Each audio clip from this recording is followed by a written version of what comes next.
વૈશ્વિક રામકથા પૂર્વે આપણા રાજકોટના રેસકોર્સ મેદાનમાં માનસ સદભાવના યજ્ઞનું આયોજન કરવામાં આવ્યું છે.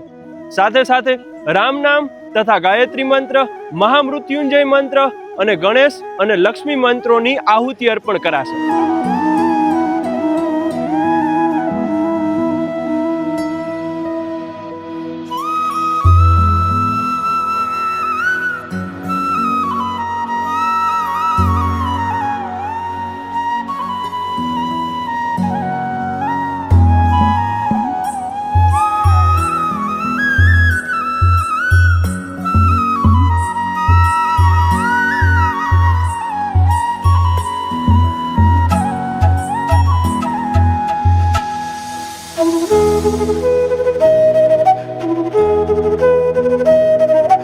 બ્રહ્મ દેવતાઓના મુખે વૈદિક મંત્રોચ્ચાર સાથે ઋષિ પરંપરાની અદ્ભુત ઝાંખી સર્જાઈ છે.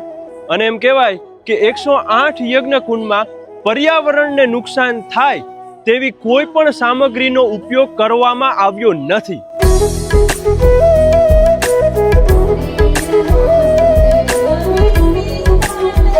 તો આ હતી માનસ સદભાવના યજ્ઞની ઝાંખી. તારીખ 23 થી પરમ પૂજ્ય મોરારી બાપુની રામકથા ચાલુ થવાની છે. તો તમને બધાને ભાવભર્યું આમંત્રણ છે અને આવા જ વિડીયો જોવા માટે જોતા રહેજો અવર રાજકોટ.